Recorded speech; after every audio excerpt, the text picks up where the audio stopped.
ನಮಸ್ಕಾರ ವೀಕ್ಷಕರೇ, ಡಿ.ಕೆ. ಶಿವಕುಮಾರ್ ಪ್ರಮಾಣ ವಚನವನ್ನ ಮುಖ್ಯಮಂತ್ರಿಯಾಗಿ ಸ್ವೀಕರಿಸೋದು ಬಹುತೇಕ ಫಿಕ್ಸ್ ಆಗಿದೆ.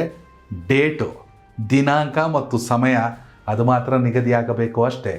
ಅದೇ ರೀತಿಯಲ್ಲಿ ಅತಿ ಹೆಚ್ಚು ಚರ್ಚೆಯಲ್ಲಿರೋದು ಸಚಿವ ಸಂಪುಟ ಪುನರ್ರಚನೆ. ವಿಸ್ತರಣೆ ಅಂದರೆ 2 ಸ್ಥಾನಗಳಿದೆ, ಯಾರನ್ನು ನೇಮಿಸಬೇಕು ಅಥವಾ ಪುನರ್ರಚನೆ ಆದರೆ ಸಚಿವ ಸಂಪುಟ ಯಾರಿಗೆಲ್ಲ ಈ ಬಾರಿ ಮಂತ್ರಿ ಭಾಗ್ಯ. ತುಂಬ ದೊಡ್ಡ ಲಿಸ್ಟ್ ಇದೆ. ಈ ಬಾರಿ ಆಗೋದು ಸಿದ್ದರಾಮಯ್ಯ ಸಚಿವ ಸಂಪುಟ ಅಲ್ಲ, ಡಿ.ಕೆ. ಶಿವಕುಮಾರ್ ಅವರ ಸಚಿವ ಸಂಪುಟ.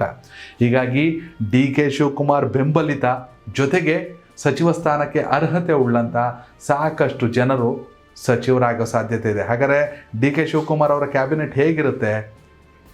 ಮೊದಲನೇದಾಗಿ ಸೇರ್ಪಡೆ ಆಗೋದೇ ಮಾಗಡಿ ಬಾಲಕೃಷ್ಣ ಈ ಬಾರಿ ಸಂಪುಟವನ್ನು ಸೇರ್ಕೊಳ್ತಾರೆ. ನೆನ್ನೆ ತಾನೇ ಡೆಲ್ಲಿಯಿಂದ ಬಂದರು, ಏನಾಗಬೇಕು ಅದು ಹಾಗೆ ಆಗುತ್ತೆ ಅಂದರು. ಅವ್ರ ಕಾನ್ಫಿಡೆನ್ಸ್ ನೋಡಿದ್ರೆ ಬಾಲಕೃಷ್ಣ ಸಚಿವರಾಗೋದು ಫಿಕ್ಸ್. ಮಳವಳ್ಳಿ ನರೇಂದ್ರ ಸ್ವಾಮಿ ಇವರ ಹೆಸರು ಕೂಡ ಸಾಕಷ್ಟು ಮಟ್ಟದಲ್ಲಿ ಕೇಳಿ ಬರ್ತಾ ಇದೆ. ಡಿ.ಕೆ. ಶಿವಕುಮಾರ್ ಬಣದಲ್ಲಿ ನರೇಂದ್ರ ಸ್ವಾಮಿ ಕೂಡ ಸಚಿವರಾಗ್ತಾರೆ. ಜೊತೆಗೆ ಲೇಔಟ್ ಕೃಷ್ಣಪ್ಪ ಇವರು ಕೂಡ, ಯಾಕಂದರೆ ಮೊದಲ ಬಾರಿಗೆ, ಯಾಕಂದರೆ ಅಪ್ಪ ಮಗ ಇಬ್ಬರು ಶಾಸಕರಿರೋದ್ರಿಂದ, ಪ್ರಿಯಾ ಕೃಷ್ಣ ಮತ್ತು ಕೃಷ್ಣಪ್ಪ ಇರೋದ್ರಿಂದ ಮೊದಲ ಬಾರಿಗೆ ಅವರಿಗೆ ಸಚಿವ ಸ್ಥಾನವನ್ನು ಕೊಡಬೇಕಿತ್ತು.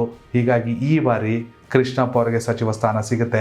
ಜೊತೆಗೆ ಚಳ್ಳಕೆರೆ ರಘುಮೂರ್ತಿ ಇವರ ಬಗ್ಗೆ ಹೆಚ್ಚು ಕೇಳಿಬರ್ತಾರೆ. ಚಿತ್ರದುರ್ಗ ಜಿಲ್ಲೆಯ ಚಳ್ಳಕೆರೆ ವಿಧಾನಸಭಾ ಕ್ಷೇತ್ರದ ಶಾಸಕ ರಘುಮೂರ್ತಿ, ಹಾಗೆಯೇ ಚಿಕ್ಕಮಗಳೂರು ಜಿಲ್ಲೆಯ ತರೀಕೆರೆ ವಿಧಾನಸಭಾ ಕ್ಷೇತ್ರದ ಶ್ರೀನಿವಾಸ್ ಹೆಸರು ಕೇಳಿಬರ್ತಾ ಇದೆ.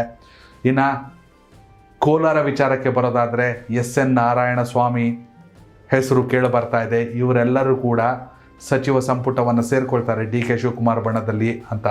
ಇನ್ನು ಶರದ್ ಬಚ್ಚೇಗೌಡರ ಹೆಸರು ಕೇಳಿ ಬರ್ತಾ ಇದೆ. ಇನ್ನು ರಾಯಚೂರು ಭಾಗದಲ್ಲಿ ದದ್ದಲ್ ಮತ್ತು MLC ವಸಂತ್ ಕುಮಾರ್ ಅವರ ಹೆಸರು ಕೇಳಿ ಬರ್ತಾ ಇದೆ. ಇಬ್ಬರಲ್ಲಿ ಒಬ್ಬರು ಈ ಬಾರಿ ಸಚಿವರಾಗ್ತಾರೆ. ಹಾಗೆಯೇ ನಾಗೇಂದ್ರ ಮತ್ತೆ ಸಂಪುಟವನ್ನು ಸೇರ್ಪಡೆಗೊಳ್ಳುವಂಥ ಸಾಧ್ಯತೆ ಇದೆ. ವಿವಾದದಿಂದಾಗಿ ಸಚಿವ ಸ್ಥಾನವನ್ನು ತ್ಯಾಗ ಮಾಡಿದ್ದಂತಹ ಬಳ್ಳಾರಿ ನಾಗೇಂದ್ರ ಮತ್ತೆ ಸಚಿವ ಸಂಪುಟವನ್ನು ಸೇರ್ಕೊಳ್ತಾರೆ. ಇನ್ನು ಚಿಕ್ಕಬಳ್ಳಾಪುರ ಜಿಲ್ಲೆಯಿಂದ ಸುಬ್ಬಾರೆಡ್ಡಿ, ಗುಲ್ಬರ್ಗದಿಂದ G.T. ಪಾಟೀಲ್, MLC ಹರಿಪ್ರಸಾದ್ ಕೂಡ ಡಿ.ಕೆ. ಶಿವಕುಮಾರ್ ಅವರ ಸಂಪುಟವನ್ನು ಸೇರಿಕೊಳ್ಳೋ ಸಾಧ್ಯತೆ ಇದೆ. ಮೈಸೂರು ಭಾಗದಲ್ಲಿ ಕಾಂಗ್ರೆಸ್ನ ಹಿರಿಯ ನಾಯಕ ಅಲ್ಪಸಂಖ್ಯಾತರಾಗಿರುವಂಥ ತನ್ವೀರ್ ಸೇಠ್ ಸಚಿವರಾಗ್ತಾರೆ ವೆಂಕಟೇಶ್ ಅವರ ಬದಲಿಗೆ ಅನ್ನೋ ಮಾತುಗಳು ಕೂಡ ಕೇಳಿಬರ್ತಾ ಇದೆ. ವೀಕ್ಷಕರೇ, ಇದು ಡಿ.ಕೆ. ಶಿವಕುಮಾರ್ ಅವರ ಸಚಿವ ಸಂಪುಟದ ಹೆಸರುಗಳು, ಯಾರೆಲ್ಲ ಸಚಿವರಾಗ್ತಾರೆ ಅಂತ, ಯಾರೆಲ್ಲ ಆಗ್ಬೋದು, ಯಾರಿಗೆಲ್ಲ ಸಚಿವ ಸ್ಥಾನ ಕೈ ತಪ್ಪೋದು. ನಿಮ್ಮ ಅಭಿಪ್ರಾಯನ ದಯವಿಟ್ಟು ಕಾಮೆಂಟ್ ಮೂಲಕ ತಿಳಿಸಿ. ಕನೆಕ್ಟ್ ಕರ್ನಾಟಕ, ಇದು ನಿಮ್ಮ ನೆಟ್ವರ್ಕ್.